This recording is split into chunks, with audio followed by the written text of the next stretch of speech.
If you listen to my last piece, it was all about experiences and where I've been lately related to experiential healing, experiential learning. And I've done a lot of work, and of course there's plenty still to do. We describe this, my friends and I describe this as the onion you have to keep peeling. And my friend Ramona and I have joked about, are we ever going to find the little green sprig at the center of the onion? Are we ever gonna arrive? So, and of course the point is to peel. The point is to peel. So that's what I'm doing. Working as things come up and seeing how life is resonating those layers of the onion that are there now.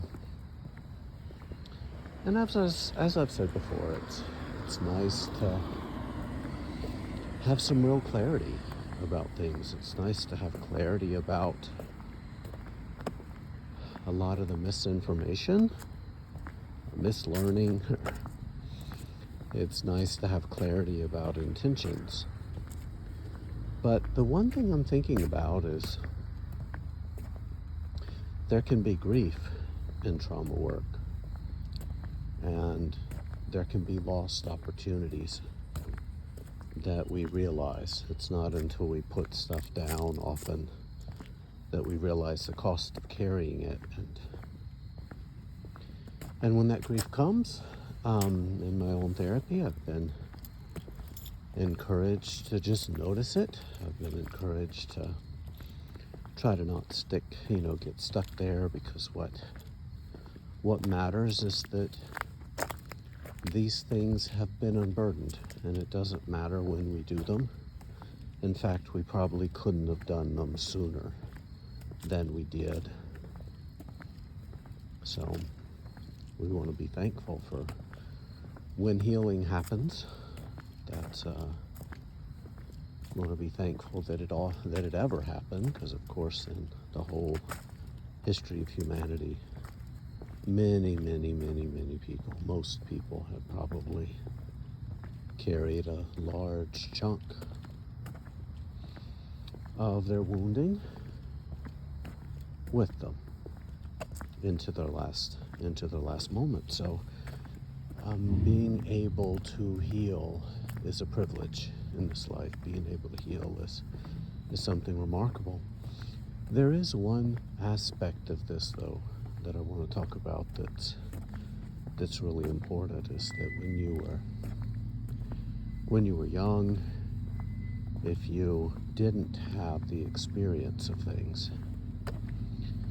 doing good healing work can help you heal from those experiences, right? It can help you remove the sting of those experiences. It can help you unburden your nervous system.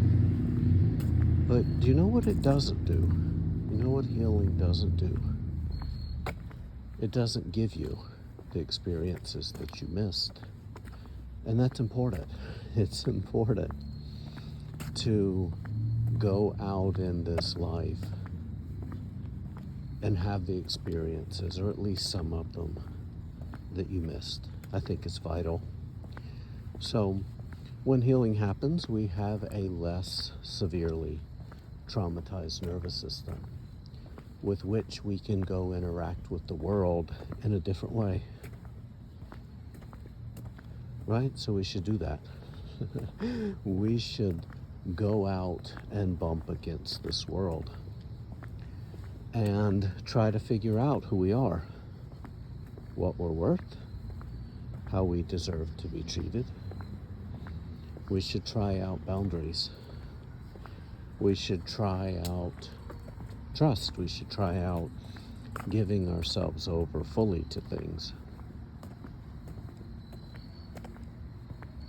At least that's what I'm trying to do. So healing doesn't give you the things you missed. And it can be perilous because we learn things from having those experiences. So I know I did a lot of healing and then kept on making some periodically bad choices. I made bad decisions in love. I made bad decisions in parenting.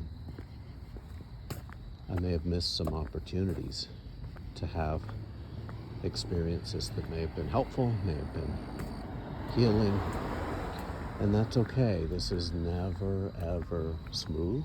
It's never easy.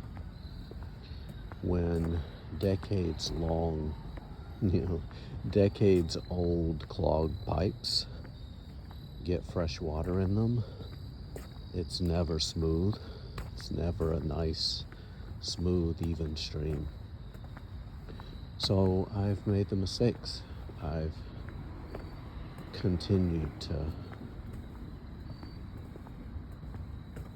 make choices in love. I've continued to make choices in life. But there are opportunities here. There's opportunity, so much opportunity in this life with a less burdened, less encumbered nervous system. So, what do I want to do? What kind of experiences do I want to have? I don't know. I can tell you the experiences of the last year have been lovely. I'm finding that secure attachment is everything it's cracked up to be. I'm finding that there's something really, really deeply healing when somebody looks at you like you're important, right? And it's especially nice when you wake up not confused about those things, when you wake up, again, knowing that you deserve to be here. So, again, you can know you're lovable, but my goodness, it's nice actually being loved and knowing that you're lovable.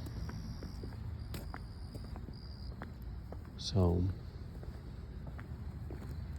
I don't know, I guess that's what I'm figuring out. I'm figuring out what kind of experiences do I want to have next. Because I've been so constrained by being so careful about not putting anything at risk, about not putting anything